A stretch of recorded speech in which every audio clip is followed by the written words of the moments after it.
이를 위하여 왔노라, 이를 위하여 왔노라라는 제목으로 마가복음 강의 세 번째 시간 시작하겠습니다. 우리 지난주에 1장 중후반부의 말씀을 들었는데 이제 1장은 오늘로서 끝날 것 같아요. 상당히 많은 내용이 1장에 담겨 있어서 더 많은 시간을 할애했어야 되는데 이제 계속되는 말씀 속에서 연결되는 것들이 있어서 이렇게 세 번 만에 끝내도록 하겠습니다. 자, 마가복음 1장 14절에서 15절 말씀을 우리가 한번 기억으로 한번 회상해 보겠습니다. 요한이 잡힌 후에 예수께서 갈릴리에 오셔서 하나님의 무엇을 전파했어요? 복음을 전파했어요. 맞습니다. 이르시되 때가 찼고 하나님의 나라가 가까이 왔으니, 어느 교구가 좀 큰 소리로 하는지 보고 출석을 다시 부를까요? 아니, 좀 적게 왔다고 소리 안 내고 많이 왔다고 그렇게 하지 마세요. 큰 소리로, 큰 소리로 아시겠죠? 예, 저 큰 소리 좋아합니다. 큰 소리로 한다는 거는요, 내가 정신을 딱 바짝 차리고 한다는 의미가 있기 때문에 그래요. 제가 우리 교구장님들한테도 뭐 거의 진짜 노이로제 걸릴 정도로 큰 소리로 기도하라고 막 그러거든요. 왜 그러냐면 우리가 소리를 안 내잖아요. 그러면은 나도 모르게 다른 생각이 자꾸 들어오는 경향이 있어요. 요즘 시대가 그래요. 하도 여러분들이 미디어에 많이 노출돼서요, 이게 다중으로 막 생각하는 그 버릇이 생겼어요. 보고는 있는데 딴 생각할 수 있거든요. 그러지 마시고 그 짧은 여러분 집중력이라도 쓰십시오. 오늘 말씀을 잘 생각하면서 우리 지난주의 말씀이니까 다시 한번 보십시다. 다시 한번 우리가 15절부터 다시 읽겠습니다. 시작. 이르시되 때가 찼고 하나님의 나라가 가까웠으니 회개하고 복음을 믿으라 하시더라. 아멘. 복음을 믿으라, 회개하고 복음을 믿으라, 이렇게 예수님께서 말씀을 하셨습니다. 자, 그리고 32절에서 34절에 보니까 저무로 해질 때에 모든 병자와 귀신 들린 자를 예수께 데려오니 어떻게 됐습니까? 온 동네가 그 문 앞에 모였더라. 예수께서 각종 병이 든 많은 사람을 고치시고 많은 귀신을 내쫓으시되 귀신이 자기를 알므로 그 말하는 것을 허락하지 아니하시니라. 아멘. 예수님께서 왜 이 땅에 오셨는지를 우리가 오늘 볼 텐데 지난주와 이어서 보면 더 이해가 잘 될 거예요. 주님께서 회개하라, 복음을 믿으라, 이렇게 복음을 전파하러 오셨다고 했습니다. 그리고 그 복음 전파하러 오신 가운데서 만나게 된 병자와 귀신 들린 자들을 치료해 주셨습니다. 저는 이번 마가복음 강해에서 여러분들이 정말 좀 가능만 하다면 복음서의 윤곽이 좀 잡혔으면 좋겠어요. 신앙생활 하면서 난 예수님의 사역의 일정을 잘 모르겠습니다. 예수님의 말씀과 기적, 이것이 너무 헛갈립니다. 솔직히 우리는 순서도 외우면 좋잖아요. 우리가 외우기 좋도록 지금 계획을 세우고 있잖아요. 지금 어디 계십니까? 갈릴리에 계십니다. 갈릴리에 계신다는 것은 원래부터 고향이 거기이셨기 때문에 그렇습니다. 자, 그래서 오늘 여러분들에게 지도로서 한번 설명을 해드릴게요. 예수님은 어디서 태어나셨어요? 베들레헴에서 태어나셨어요. 고향은 어디예요? 나사렛이에요. 나사렛에서부터 시작해 봅시다. 지도를 보니까 나사렛에서부터 공생의 사역을 시작하실 때 어디로 가시죠? 광야로 가셨다 했어요.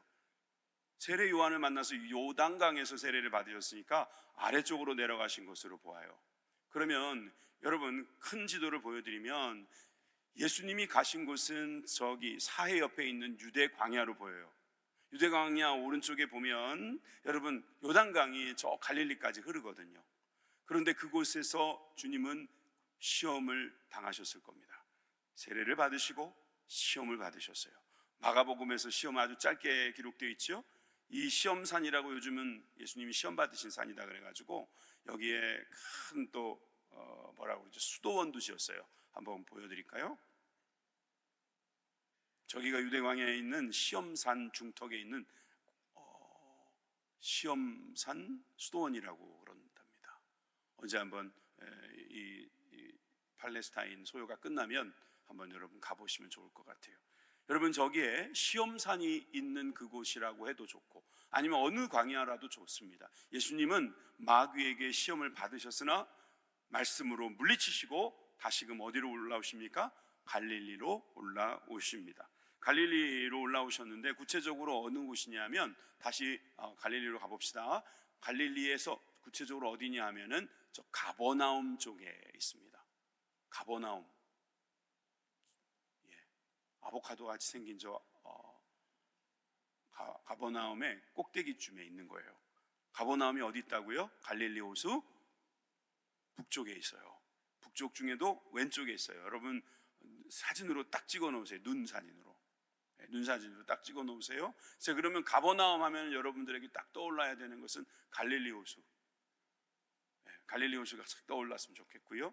그 갈릴리 호수 근처에 있는 많은 마을들, 어부들이 많이 살았겠죠. 거기는 사람들이 모여서 살 수 있는 좋은 환경이었을 것입니다. 지금 예수님께서는 사람들이 있는 이 가버나움까지 올라오신 상황으로 보아야 합니다. 자, 그래서 이제부터 계속되는 말씀에서 예수님은 이제 갈릴리의 사역을 본격적으로 시작하신 겁니다.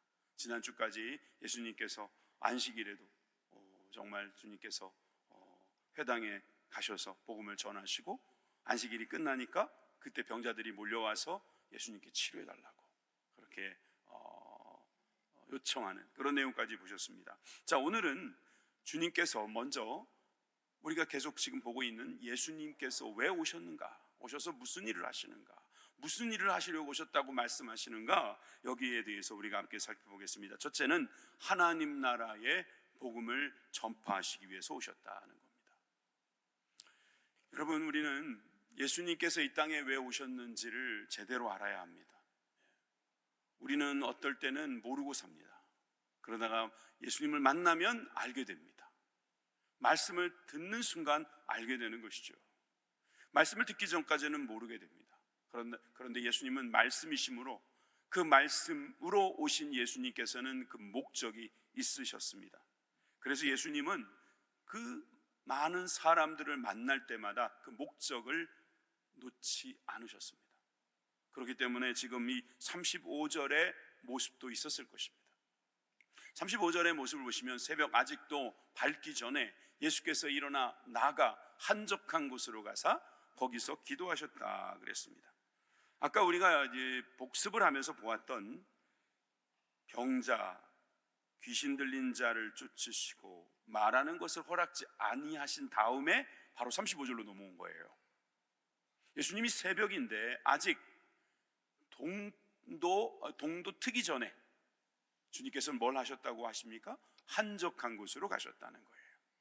그리고 거기서 기도하셨다. 한적한 곳이 에레모스라고 합니다. 에레모스라는 게 무슨 뜻이냐면은 쉽게 말해서 광야란 뜻이에요. 여기는 한적한 곳이라고 말했지만 매우 쓸쓸한 곳, 사막 같은 곳이라고 말할 수 있어요. 그전에는 동네 안에 계셨잖아요.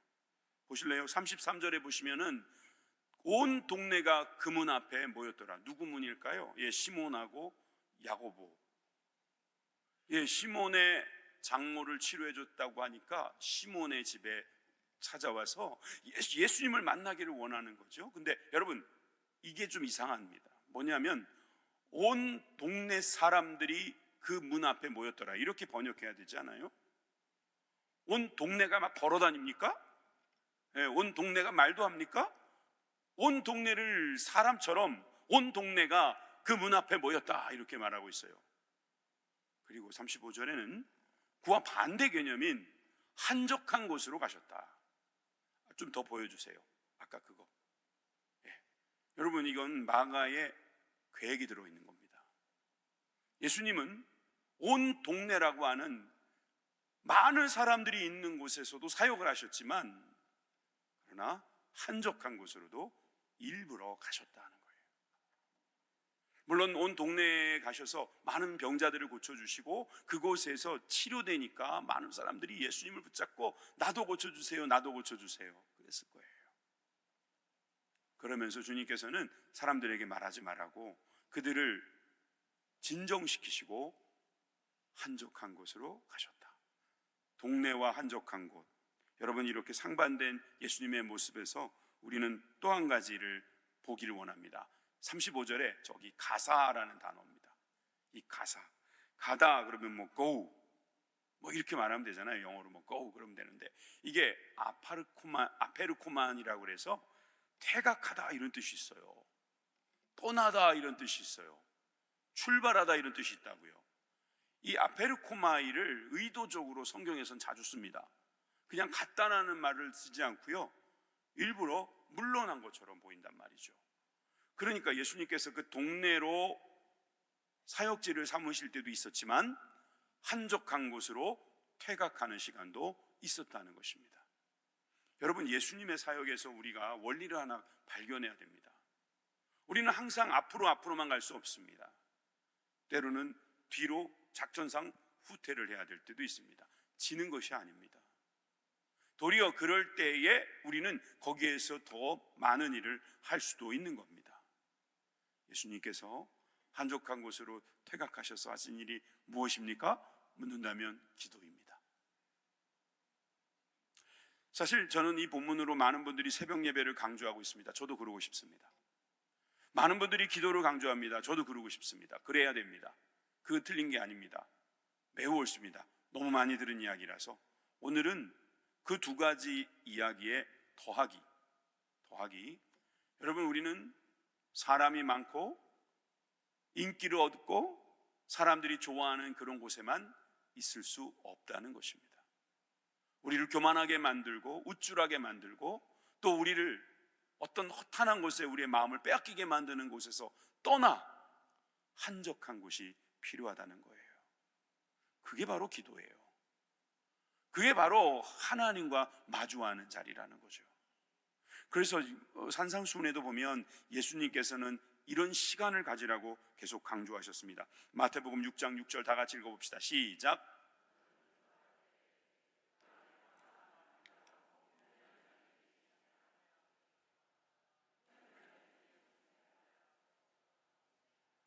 아멘. 여러분, 여기에서 여러분 조심해야 될 것은 문자에 매이지 마십시오. 한적한 곳, 그러니까 이 도시에 한적한 곳이 어디 있습니까? 물론 새벽에 일어나면 한적한 곳이 될 수 있을 겁니다. 어디라도. 그러니까 새벽 기도에는 참 좋은 겁니다. 여러분들이 골방이 없을 수도 있습니다. 여러분들이 문을 닫고 싶어도 닫지 못하는 상황이 있을 수 있습니다. 그러면 안 되는 겁니까? 안 되지 않습니다. 여러분, 우리가 골방이든지 은밀한 곳이든지 문을 닫을 수 있다든지 아니면 한적한 곳이라든지 이게 다 무슨 뜻이겠어요? 여러분, 우리가 세상과는 단절하고 도리어 하나님과의 문을 열고 때로는 세상에서부터 퇴각해서 정말 하나님을 더 많이 볼 수 있는, 더 많이 만날 수 있는 그런 시간이 필요하다는 것이죠. 그리스도인들에게 있어서 가장 위험한 것이 뭐냐면 너무 많이 바쁜 것입니다. 기도도 하지 못할 만큼, 수요 예배도 못 올 만큼, 전도도 못할 만큼 그 바쁜 것은 옳은 것이 아니에요. 예수님께서도 한적한 곳으로 가셔서 기도하셨다고 했습니다. 골방을 찾아가라, 거기서 은밀한 곳에 계신 하나님을 만나라, 그렇게 말씀하시는 거예요. 여러분들에게 한번 스스로 물어보세요. 여러분들은 한적한 곳이 있습니까? 주님을 만나는? 여러분들은 은밀한 곳이 있습니까? 주님과 대면하는? 여러분들에겐 골방이 있느냐 이 말입니다. 이것 없이 여러분, 우리가 제대로 된 예수 그리스도를 믿는 그리스도인의 삶을 살기는 어려울 것입니다. 저는 그래서 오늘 이 말씀에서 하나님 나라의 복음을 전파하기 위해서 예수님께서 하신 이 일을 했으면 좋겠어요. 어떤 분들은 그렇게 말할 수 있어요. 이 골방, 은밀한 곳, 한적한 곳, 그러니까 묵상 기도하라는 건가 보다, 참선이라도 이렇게 해야 되는가 보다. 그렇지 않습니다. 저는요, 솔직히 시끄러운 곳에서도요, 도리어 내가 집중하기 위해서 사람의 눈을 의식하지 않고 사람의 그 어떠한 평가에도 내가 귀를 닫고 내가 간절하게 기도하는 자리를 찾을 때도 있었습니다. 도리어 우리가 합심 기도를 한다든지 할 때에도요, 여러분, 소리를 안 내는 분들하고 소리를 내는 분들의 차이가 뭔지 아세요? 제가 다 해본 겁니다. 소리를 안 내고 가만히 있으면 남의 기도 소리 다 들어옵니다. 그런데 내가 내 소리를 내면서 하나님 앞에 누가 보든지 안 보든지 하나님께 기도하는 것, 여러분 조심해야 될 것은 남들이 보라고 기도하는 것은 잘못된 거예요. 예수님도 그러셨잖아요. 그런데 남들이 본다고 기도 안 하는 건 더 나쁜 거예요. 여러분 남들이 본다고 기도를 안 합니까? 남들이 본다고 기도를 못해요? 여러분 은밀한 곳, 한적한 곳 이런 게 다 뭐 때문에 필요한 건데요? 하나님과 만나기 위해서 필요한 건데, 진심으로 만날 수 있는 마음을 가지라 이 말이죠. 여러분 우리가 하나님 나라의 복음을 전파하기 위해서 예수님조차도 한적한 곳이 필요하셨고 기도가 필요하셨습니다. 그렇다면 우리는 말할 필요도 없습니다. 우리가 도대체 뭐라고, 우리가 무슨 능력이 있다고 기도도 하지 않은 채 우리가 하루를 시작하고 우리 주님의 사역을 감당할 수 있겠습니까? 하나님, 우리로 하여금 한적한 곳, 은밀한 곳에서 주님과 만날 수 있는 그런 복이 있게 하여 주옵소서. 여러분 그런 주님의 복이 여러분들 가운데 가득하시기를 주님의 이름으로 축원합니다. 새벽 기도의 좋은 자리예요. 여러분 집안에서도요, 여러분 아침 일찍 일어나서 기도해 보세요. 예? 아니면 여러분들이 정말 아무도 없는 것이 힘들다면 있는 곳도 좋아요. 거기서 뜨겁게 여러분 간절하게 사람 눈 의식하지 말고 정말 주님과 깊이 있는 기도를 하시기를 다시 한번 주님의 이름으로 축원합니다. 마가복음 1장 36절에 37절에 보니까 이렇게 주님께서 기도하고 있을 때 시몬과 그 함께 있던 자들, 뭐 제자들이 될 사람들, 또 제자가 되고 싶은 사람들이겠죠. 예수의 뒤를 따라가서 만나서 이르되 모든 사람이 주를 찾나이다. 보세요, 기도하게 놔두질 않아요. 기도하고만 있지 못해요.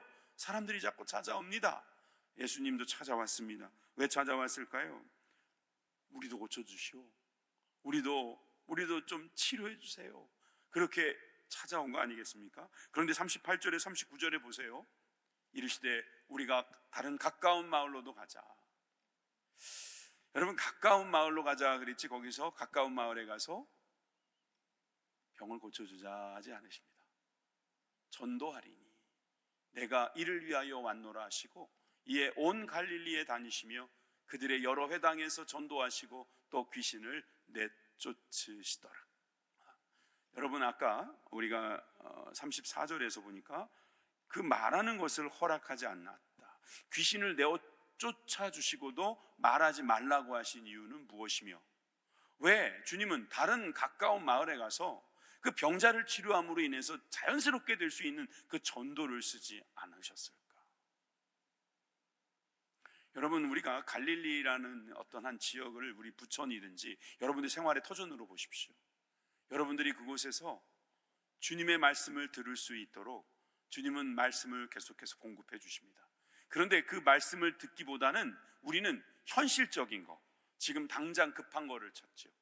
그러다 보면은 예수님은 어떤 분이 되냐면은 병을 고쳐주는 분, 우리 인생의 어려움을 해결해 주시는 분, 이렇게 되어지죠.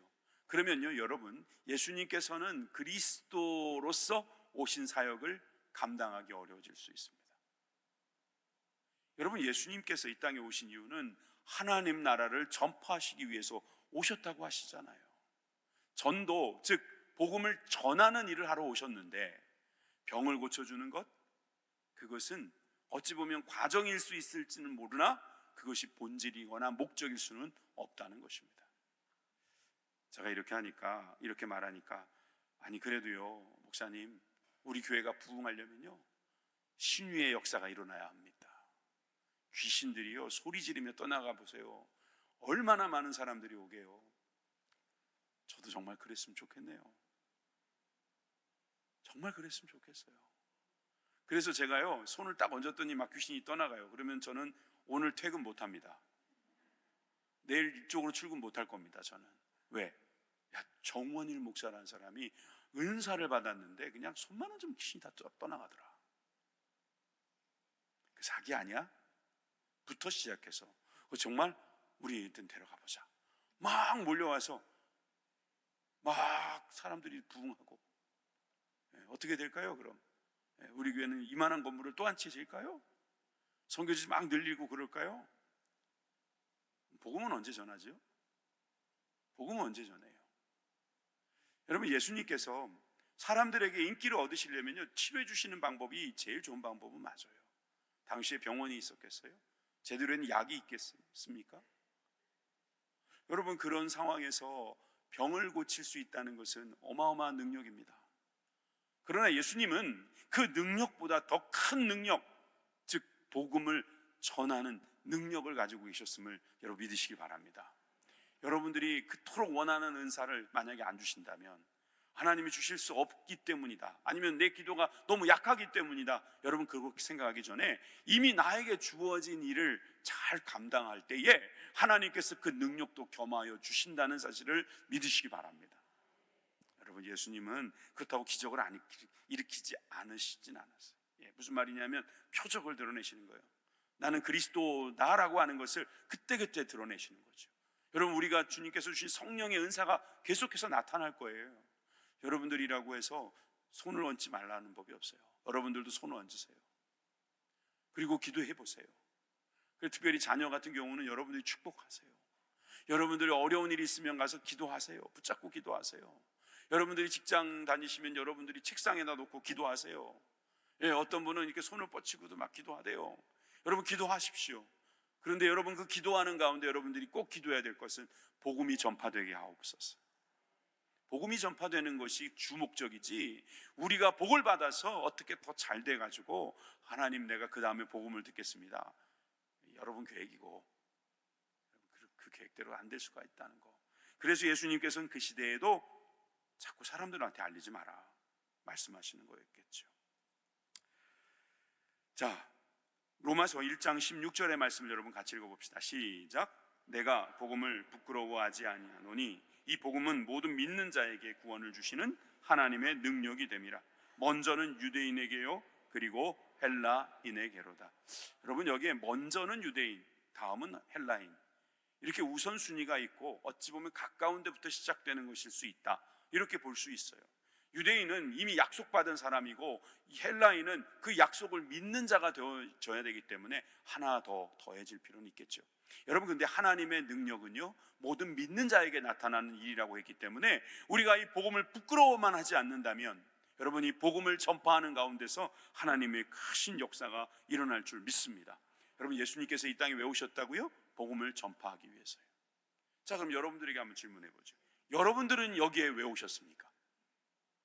여러분, 이 땅에 왜 오셨다고 믿으십니까? 오늘 꼭 답을 찾고 가셨으면 좋겠어요. 여러분, 왜 오셨습니까? 저는 답할 수 있습니다. 예수님처럼 복음을 전하기 위해서 이 땅에 왔습니다. 복음을 전하기 위해서 왔습니다. 복음을 전파하기 위해서, 전도하기 위해서 이 땅에 왔다는 것을 우리는 믿어야 합니다. 여러분, 이 믿음이 예수님을 따르는 제자들에게는 다 있어요. 그래서 예수님의 제자들을 보세요. 때로는 퇴각하더라니까요. 때로는 물러납니다. 아덴에서 그 종교심은 많은데 바울의 말을 듣고 믿지 않는 사람, 물론 몇 명이 믿었지만 거기서 그는 퇴각했어요. 퇴각했다고 되어 있어요. 어디로 갑니까? 고린도 교회로 가요. 고린도 교회에 어떤 사람이 있어요? 브리스길라와 아굴라가 기다리고 있어요. 거기서 교회가 세워져요. 그리고 그 고린도 교회를 통해서 그 마게도냐 지역, 아가 지역이 복음화되는 전초기지가 마련되는 거 아닙니까? 여러분, 우리가 물러난다고 해서 끝나는 게 아니에요. 복음을 전하는 가운데서는 앞으로 갈 수도 있고 뒤로 물러날 수도 있는 겁니다. 사람들도 알아요. 세상 사람들도 알아요. 잘 되는 게 잘 되는 게 아니고 안 되는 게 안 되는 게 아니라는 거예요. 잘 되는 게 알고 보니까 안 되는 거고, 안 되는 게 나중에 보니까 잘 되는 거더라 이거예요. 세상만사 세옹지마라는 말이 무슨 말입니까? 모른다는 거죠. 근데 우리는 압니다. 하나님께서 우리를 이 땅에 보내신 이유는 복음을 전하기 위해서. 여러분, 벌써부터 부담이 느껴지세요? 내일 아침부터 어느 지역에 가서 복음을 전하는 몇 시간 당번 정할까 봐 걱정되세요? 여러분, 내가 그렇게는 안 할게요. 여러분들이 알아서 하십시오. 그건 여러분들이 알아서 하실 일입니다. 그런데 이건 분명하게 하십시다. 우리는 병 고치러 온 사람이 아닙니다. 우린 돈 벌러 온 사람들이 아닙니다. 우린 집 지으러 온 사람이 아니에요. 화장실 개수 늘리려고 온 게 아니라고요. 자동차 새로 바꾸려고 온 것이 아니란 말이에요. 여러분, 우리는 복음을 전하러 왔다. 여러분, 이 말씀을 믿으시면 아멘 합시다. 여러분, 믿어주셨으면 마음속에서 이제 몸으로, 마음에서 몸으로 나타나기를 간절히 소망합니다. 두 번째, 불쌍한 영혼을 고쳐주시기 위해서 주님은 오셨습니다. 복음을 전도하는 과정에서 주님은 한 나병 환자를 만나십니다. 40절입니다. 한 나병 환자가 예수께 와서 꿇어 엎드려 간구하여 이르되 원하시면 저를 깨끗하게 하실 수 있나이다. 이 나병 환자라는 그 이름은 한센스병, 옛날에는 문둥병 이렇게 말했죠. 마비되고 떨어져 나가도 모르기 때문에 급기야는 사망에 이르는 병, 무감각의 병이라고 할 수 있습니다. 레위기 13장에 보면은 45절에 46절에 나병 환자는 옷을 씻고 머리를 풀며 윗입술을 가리고 외치기를 부정하다 부정하다 할 것이요 병이 있는 날 동안은 늘 부정할 것이라 그가 부정한즉 혼자 살되 진영 밖에서 살지니라. 사람들이 내가 이 나병에 걸려 있다는 것을 알도록 말하는 의무가 나병 환자에게 있었다는 거예요. 그리고 혼자 살아야 됩니다. 혼자 살 수 없으니까 나병 환자들끼리 삽니다. 주로 진영 밖에 있었으니까 동네 밖에, 즉 예수님이 한적한 곳에 계셨다고 했겠죠. 한적한 곳에서도 자주 만날 수 있었던 그 환자들, 이 나병 환자들이 지금 예수님께 와서 치료해달라고 하는 겁니다. 여러분, 이 나병이 얼마나 나쁜 병이냐면 이 하나만 보여드리면 돼요. 민수기 12장 12절에 보니까 그가 살이 반이나 썩어, 미리암 모세의 누이, 그가 그 살이 썩어 반이나 썩어 모태로부터 죽어서 나온 자 같이 되지 않게 하소서. 여러분, 이 문둥병은요, 이 나병은요 죽은 거나 마찬가지예요. 죽은 병이에요. 죽은 병. 그러니까 살았는데 죽은 거나 마찬가지인 병. 감각이 살아있습니까? 관계가 살아있습니까? 희망이 있겠습니까? 뭔가 행복이 있겠습니까? 철저하게 고독하죠. 철저하게 외면당하죠. 혼자 살아야 되고, 혼자 사는 것이 외로운 것 정도 수준이 아니라 다른 사람들에게 피해를 주지 않아야 될 만큼 그런 철저하게 고립된 상태, 죽은 거나 마찬가지다. 그런데 여러분, 예수님께 찾아온 이 나병 환자를 보시고 예수님이 어떤 반응을 보이셨는가? 41절부터 읽겠습니다. 시작. 예수께서 불쌍히 여기사 손을 내밀어 그에게 대시며 이르시되 내가 원하노니 깨끗함을 받으라 하시니 곧 나병이 그 사람에게서 떠나가고 깨끗하여 진지라. 여기서 불쌍히 여기셨다는 말이 나옵니다. 스플랑코 니조마이. 제가 자주 했던 말입니다. 이 스플랑코 니조마이는 창자, 내장이 끊어지는 듯한 고통이다. 여러분, 스플랑코라는 이 앞쪽에 있는 말이 내장이라는 뜻이에요. 여러분, 내장이 끊어질 만큼 큰 고통이 주님 앞에 왔다는 거죠. 그 나병 환자를 보면서 피해야 되겠다는 생각이 일반적인 생각이라면 주님은 불쌍히 여기셨고 손을 대셨다고 기록하고 있어요. 그리고 내가 원한다고 했습니다. 원하시면 고쳐주십시오 그랬더니 예수님께서 나 원한다, 깨끗함을 받아라. 곧 나병이 그 사람에게서 떠나가고 깨끗하여 진지라. 할렐루야. 할렐루야. 우리 주변엔 나병 환자가 잘 안 보이죠? 네, 그 소록도에 봉사를 갔다 오신 분들은 다 알더라고요. 그냥 제대로 얼굴 형태가 있지 않죠. 요즘 많이 극복됐다고 하지만 여전히 이런 모습들이 있어요. 그러면 여러분, 불쌍하다는 마음은 우리가 여전히 들 겁니다. 그런데 불쌍하다고 하지만 손을 댈 수는 없을 겁니다. 그에게 손을 대면서 치료해 주는 사람들은 다 성자 계열에, 성자 반열에 올라가더라고요. 여러분들 성자 되기 쉽습니다. 소록도에 가서 문둥병 환자만 안아주면 여러분 바로 성자 됩니다. 아니, 제가 농담으로 말하는 게 아니라 그만큼 어려운 일이라는 거예요. 불쌍히 여길 수는 있어요. 근데 손을 대지는 못해요. 그리고 더더욱이 깨끗하게 만들어줄 능력이 우리는 없어요. 그런데 주님은 그 능력이 있으신 바로 하나님의 아들 독생자 예수 그리스도이십니다. 그 주님을 만나시길 주님의 이름으로 축원합니다. 여러분들이 어떤 병을 갖고 있다, 여러분 그러면 주님께 나오시면 됩니다. 요한이 예수님을 정말 하나님께서 보내신 귀한 그리스도라고 고백했지만 그도 인간인지라 의심이 됐어요. 그랬을 때 제자들을 보내서 예수님에 대해서 더 알고 싶어 할 때 예수님이 뭐라고 말씀하셨습니까? 누가복음 7장에 보면 22절에 이렇게 말씀하고 있죠. 예수께서 대답하여 이르시되 너희가 가서 보고 들은 것을 요한에게 알리되, 이 요한은 세례 요한이죠. 맹인이 보며 못 듣는 사람이 걸으며 나병 환자가 깨끗함을 받으며 귀먹은 사람이 들으며 죽은 자가 살아나며 가난한 자에게 복음이 전파된다 하라. 여러분 믿으십니까? 여러분, 주님이 오셔서 맹인, 나병 환자, 귀먹은 사람, 죽은 자, 가난한 자들에게 치료와 복음을 전파하셨다는 사실을 우리는 믿어야 할 것입니다. 주님은 우리의 병을 치료하실 뿐만 아니라 우리에게 복음을 전해주시는 분입니다. 복음만 증거되는 것이 아니죠. 우리들에게 있는 모든 문제들이 깨끗하게 치료되는 것을 경험하게 되는 것입니다. 여러분, 어떤 병들은 치료되지 못하고 장애로 남을 수도 있을 거예요. 저도 이 자리에서 이렇게 말하지만, 말씀대로 그대로 전했지만, 또 여러분들이 이렇게 복음을 듣고 예수님을 믿는다고 하면서도 여전히 고통스러운 통증은 여전히 남아있을 수 있습니다. 그렇지만 여러분, 그래도 기뻐하십시오. 여러분들의 영혼은 구원받으신 거예요. 여러분들의 몸이 이 땅에서 영원히 살 수 없다는 것은 여러분들이 인정하십시오. 여러분들 중에 병 없는 사람이 없을 겁니다. 하다못해 작은 무슨 하나라도 있을 거예요. 나는 너무 건강해요. 여러분, 그런 말 하지 마세요. 우린 누구나 다 연약합니다. 그런데 이 연약함을 통해서 어떤 사람은 절망으로 빠지고, 어떤 사람은 이 연약함을 가지고 주님께로 나와서 복음을 듣고 변화를 받는 사람이 있더라 하는 거죠. 여러분, 누가 되기를 원하십니까? 여러분은 어떤 쪽에 있기를 원하시는 거예요? 여러분, 우리는 이 세상 사람들을 보면서 어떤 눈으로 바라봐야 될까요? 우리가 다니다 보면 맹인도 있고 나병 환자도 있고 귀머거리도 있고, 여러분 죽은 자도, 여러분 요즘 이런 분들은 없잖아요 사실은. 근데 영적으로 보면 보지 못하는 사람, 듣지 못하는 사람, 감각이 없는 사람 너무나 많잖아요. 이런 사람들에게 복음을 전파하러 예수님께서 오셨다고 말씀하시는 것입니다. 여러분, 요한도 의심했던 예수님, 예수의 그리스도 되심을 의심했다면 우리들도 어쩌면 의심하고 있을지 모릅니다. 그럴 때 우리는 주님의 그 고치시는 역사, 그 놀라운 기적의 역사를 통해서 예수님을 믿게 되는 겁니다.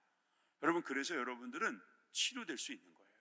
내가 주님이 그리스도임을 믿습니다. 나를 고쳐주십시오. 여러분, 그러면 주님께서 고쳐주시는 거죠. 고쳐주시지 않는다 해도 여러분 믿고 있다면 여러분들은 이미 고쳐진 것과 다름이 없어요. 얼마나 그게 더 귀한 건지 모르시는 것 같아요. 여러분, 우리는 이를 통하여서 주님을 더욱 알게 되는 줄 믿습니다. 여러분, 우리 교회가 기적이 일어나길 바란다면 여러분 더욱더 기도하면 돼요. 그리고 예수님의 복음을 증거하면 돼요. 여러분, 복음이 증거되기를 위하여 우리가 더욱더 열심을 다하여 전도하면 될 것입니다. 여기에서 기적은 계속해서 일어나는 것이죠. 자, 그런데 보십시오. 43절부터 44절까지 여러분 읽어주십시오. 시작. 곧 보내시며 엄히 경고하사 이르시되 삼가 아무에게도 아무 말도 하지 말고 가서 내 몸을 제사장에게 보이고 내가 깨끗하게 되었으니 모세가 명한 것을 드려 그들에게 입증하라 하셨더라. 아멘. 예수님께서 그 나병 환자를 치료하셨는데 보내시면서 엄히 경고하셨다는 거예요. 참 무서운 말이에요. 엄히 경고하신 거예요. 꼭 내가 당부하는 대로 해달라고 신신당부하신 거죠. 아무에게도 말하지 말고 가서 보이고 드려라. 가라, 보여라, 드려라. 이 세 가지를 당부하셨어요. 근데 그 전에 아무에게도 말하지 말라. 이 부분에 대해서 여러분들 제가 아까 말씀드린 대로 예수님의 그리스도 되심을 드러내기 위해서는 지금 병자를 치료하는 선지자의 역할만 해서는 안 되거든요. 그러니까 복음을 전파하기 위해서 때로는 동네에서 떠나 한적한 곳으로 가실 때도 있었고, 또 지금 나병 환자를 고치셨으나 엄히 경고하실 필요도 있었던 것입니다. 그리스도의 그 은닉성, 그리스도께서 전하실 그 복음보다 비본질적인 것들이 더 드러나는 것에 대해서 경계하시는 예수님의 경고의 말씀을 들어보십시오. 다른 복음서에 보면 전하지 말라고 했는데 그 다음 절에 사람들이 더 많이 전했다는 말씀도 있어요. 왜 사람들 심리 그렇잖아요. 사람들한테 말하지 마. 그럼 더 말하잖아요. 너하고 나만 알고 있자. 그러면 그 다음날 다 알고 있습니다. 하지 말라면 더 하는 게 우리 심리인데, 여러분이 제사장에게 보이면 이거 어디서 치료됐어요? 라고 물어볼 거잖아요. 어차피 드러날 겁니다. 그런데 왜 경계하십니까? 그때까지는 내가 예수라는 분에게서 치료받았다 해가지고, 여러분 사람들이 또 짜고 하는 거 아니야? 예수와 바알세불이 서로 짜고 귀신과 귀신이 서로 짜서 뭐 저러니 쇼를 한다고 하는 그런 오해, 예수님은 거절하신 겁니다. 더 중요한 것은 회개하고 하나님의 나라가 왔음을 믿고 주님을 믿는 것입니다. 예수님을 믿는 것이 더 중요하기 때문에 주님께서는 이 모든 것을 경계하셨을 것입니다. 여러분, 갖다, 보였다, 드렸다, 이것은 쉽게 말해서 율법대로 하라 이 말이에요. 예수님은 율법대로 하라는 이 말씀을 어떻게 기억하셨을까요? 여러분, 제가 찾아보니까 레위기 14장에 여기에 대한 율법이 매우 자세하게 나와 있습니다. 그런데 오늘 두 대목만 읽어드릴게요. 10절은 여덟째 날에는 그는 흠없는 어린 순양을 2마리와 1년 된 흠없는 어린 암양 1마리와 또 고운 가루 10분의 3에바의 기름 섞은 소재물과 기름 1록을 취할 것이요. 여덟째 날이 지나도록 제사장에게 보여준 이후에 치료됐는지의 경과를 보는 거죠. 그럼 8째 정도 됐으면 치료된 거예요. 그러니까 치료된 것을 감사하는 마음으로 어린 순양 2마리, 어린 암양 1마리, 그리고 소재물, 기름 섞은 소재물이죠. 그 다음에 기름 1록. 이 양을 보니까 엄청난 양이더라고요. 이렇게 드리라는 겁니다. 나병이 치료됐다면. 나병이 치료됐다면. 근데 또 나병이 치료됐는데 돈이 없어요. 나병인데 무슨 돈이 있겠어요? 사람들도 못 만나는데 어디서 돈을 벌어요? 그러니까 주님께서 뭐라고 또 우리 레위기에는 뭐라고 말씀하셨냐면은 21절, 만일 그가 가난하여 그의 힘이 미치지 못하면 그는 흔들어 자기를 속죄할 속건제를 위하여 어린 순양 1마리와 소재를 위하여 고운 가루 10분의 1 에바의 기름 섞은 것과 기름 1록을 취하고. 비슷한 거 아닌가? 그런 생각이 들죠. 그만큼 여러분이 나병 환자의 이 치유는 엄청난 일이었다고 볼 수 있습니다. 나병 환자의 가족들이 도와줬겠죠. 여러분, 이렇게 하나님께 드리라고 하는 것은 공동체에게 있어서도 매우 중요한 일이기 때문에, 여러분, 한 사람이 나병으로 죽을 뻔하다가 치료됐는데, 이런 기적이 일어났는데 얼마나 참 놀라운 일이겠습니까? 그러나 주님께서는 예물을 드리라고 말씀하시는 거예요. 그 예물을 드려서 하나님께서 이 모든 치료의 주관자가 되심을 고백하라는 것이죠. 여러분, 이 치료는 죽은 자가 다시 살아나는 치료예요. 여러분, 이 나병은 법안 죽은 사람이 살아나는 거라고 사람들도 믿고 있었는데, 영적으로 죽은 사람, 사회적으로 죽은 사람, 여러분, 우리가 사람의 그 생명뿐만 아니라 인격적으로도 죽은 사람이 다시금 살아났을 때 하나님께 모든 것을 영광 돌리라는 거죠. 모든 영광을 주님께. 그러니까 예수님께서도 이 나병 환자에게 가서 제사장에게 보이고 이 레위기 14장에서 하는 대로 하라 이 말이에요. 예수님은 율법을 폐하러 오지 않으셨습니다. 마태복음 5장 17절에 내가 율법이나 선지자를 폐하러 온 줄로 생각하지 말라. 폐하러 온 것이 아니요 완전하게 하려 함이라. 지금 갈릴리에서 뜨고 있는 한 인물, 예수라고 하는 한 젊은이가 나는 사람을 치유하는 능력이 있다, 그러면서 사람들을 모아들여서 이스라엘을 뒤집어 엎을 그런 영웅으로 나가는 것이 아니라 율법을 다 지켜가시면서, 여러분, 그래서 여러분, 예수님은요 참으로 온유하신 거죠. 예수님은 우리들에게도 말씀하십니다. 하나님의 말씀을 지켜라. 그래서 우리가 구약이 필요한 거예요. 신약만 봐도 되죠. 물론 구약이 그 안에 다 들어있으니까. 그런데 여러분, 구약은 그 안에 들어있는 하나님의 마음, 우리를 향하신 그 은혜, 이것을 더 깊이 깨닫게 해주시는 거예요. 그래서 여러분, 레위기를 많이 읽으면 좋아요. 레위기는 바로 예수님의 상징이거든요. 예수님께서 우리를 위하여 어떠한 일을 하셨는지를 보여주는 게 레위기란 말이죠. 다시 돌아가면 여러분, 우리가 이 마가복음에서 알아야 할 것은 예수님께서 이 땅에 왜 오셨는가? 우리의 영원히 죽었던 병을 치료하시기 위해서. 왜 하필이면 나병인가 묻는다면, 이 나병이야말로 우리가 이 세상에서 경험할 수 있는 가장 절망적인 단절의 병이기 때문일 것입니다. 여러분들이 가지고 있던 어떤 단절의 병이라도 치료되기를 바랍니다. 오늘 이 밤에 치료되길 바랍니다. 제가 요즘에 약간 우울증 비슷한 게 온 것 같아요. 기도해 주세요. 제 아내가 당신 이상해 라고 말했어요. 설교 시간에 무슨 소리냐 그럴 텐데 아들이 안 왔네요. 얼마 전에 결혼한 큰아들 있지 않습니까? 얘가 들어와야 될 시간인데 안 들어옵니다, 집에.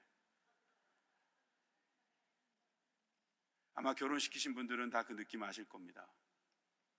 항상 들어오는 시간이 있는데 왜 안 들어오지? 저 방에서 튀어나와야 되는데 왜 안 튀어나오지? 왜 밥을 먹는데 왜 같이 안 먹지? 이런 생각이 당연히 머리로는 아니다. 지금 떠났다. 이제 거기 가서 사는 거야 라고 생각해야 되는데 그게 안 그래요. 그게 안 그래요, 여러분. 제가 이렇게 군대도 보내봤고요. 여러 선교도 갔기 때문에 그 빈 방을 여러 번 봤어요. 그런데 이거 참 묘하네요. 그러니 빈 등지 증후군 그거 제가 설교 때만 썼지 제가 살짝 봤어요. 게다가 가을이잖아요. 가을을 타는 것 같아요. 인생이 이런 식으로 하나씩 떠나는 건가? 여기에 함몰되면 복음 전파는커녕 저는 완전히 쪼그라들겠더라고요. 그래서 정신 차리라고 저에게 스스로를 다독이고 있습니다. 여러분, 저는 이렇게 복음을 전하는 일을 하고 있습니다만 여러분들도 마찬가지 아니겠습니까? 우리가 이 복음을 전하는 일에 우리가 더욱더 열심을 내지 않는다면 우리는 지천에 깔려있는 질병으로 인해서 우리는 내려갈 수밖에 없을 거예요. 여러분, 얼마나 복된 일이에요. 결혼한 건 좋은 거잖아요. 안 그래요? 행복할 거 아니겠습니까? 그러면서 제가 후회도 드는 거예요. 내가 옛날에 장가 가가지고 내 아내랑 너무 신나가지고 살 때 우리 부모님들이 이러셨겠구나. 우리 동생들도 그랬겠구나. 아이고 미안해라. 이제야 깨닫고 이런 거구나. 가르쳐 주셔서 감사합니다, 하나님. 그러면서 요즘에 보내고 있어요. 웃어주셔서 감사한데 사실 저는 좀 심각했었어요, 한동안. 자, 그런데 며칠도 안 됐는데 벌써 한동안이란 말을 쓰네요. 다시 말씀으로 돌아가 봅시다. 여러분, 우리가 예수님께서 이 땅에 오신 이유를 우리들에게 가르쳐 주신 이유는 우리들도 오게 하신 이유가 있다는 것을 우리는 알아야 합니다. 여러분, 주님께서 우리를 이 땅에 오게 하신 것은 율법을 폐하려고 오신 것이 아니에요. 하나님의 만드신 법을 폐하려고 하는 것이 아니라 예수님께서 그 십자가의 희생으로 완성하신 것처럼 오늘도 우리가 완성되어지는 하나님께서 주시는 그 오늘 찬양처럼 변화되는 그 자리에 있어야 될 줄 믿습니다. 요즘 개신교를 손가락질하는 사람들이 너무나 많습니다. 여러분, 저도 화납니다. 가서 변명하고 싶습니다. 저도 그렇지 않다고 말하고 싶습니다. 그런데 이게 어디 하루 이틀 일이어야죠. 계속 이런 공격은 옵니다. 그리고 이것이 공격이라고 생각할 필요도 없습니다. 항상 그랬습니다. 우리는 항상 핍박이 있었고 오해 속에 살았고 사람들은 우리를 경멸했습니다. 예수님께서 주신 그 살과 피를 나누는 걸 보고 저들은 식인종이다 이렇게까지 말했으니까요. 여러분, 우리는 어떤 마음으로 살아야 할까요? 여러분, 마가복음 1장 45절에 예수님은 이렇게 말씀하십니다. 그러나 그 사람이 나가서 이 일을 많이 전파하여 널리 퍼지게 하니 그러므로 예수께서 다시는 드러나게 동네에 들어가지 못하시고 오직 바깥 한적한 곳에 계셨으나 사방에서 사람들이 그에게로 나오더라. 왜 사람들에게 알리지 말라고 하셨는지 아시겠죠? 전파해요, 사람들은. 그리고 동네에 들어가지 못하시게 되셨어요. 그래서 바깥 곳, 다시 말하면 광야에서 그냥 거기서 계셨는데 또 사람들은 그곳까지 찾아오더라 하는 겁니다. 그럼 걱정하지 마세요. 2장 1절로 가면 다음 주에 보겠지만 2장 1절에 뭐라고 돼 있어요? 수일 후에 예수께서 다시 가버나움에 들어가시니 집에 계시다는 소문이 들린지라. 예수님은 복음을 전하기 위해서 때로는 광야에, 때로는 사람들이 많은 곳에, 정말 하나님이 주신 그 사명만 붙잡고 나아가셨습니다. 여러분들도 그렇게 되시기를 바랍니다. 주님 앞에 나온 곳은 한적한 곳이겠죠. 말씀 앞에 있다는 건 광야에 있다는 곳이겠죠. 그러나 여러분 다시 동네로 나가십시오. 그리고 사람들을 만나십시오. 그리고 복음을 전하세요. 여러분들의 마음, 여러분 입으로, 여러분들의 삶으로 증거하시기를 주님의 이름으로 축원합니다. 기도하겠습니다.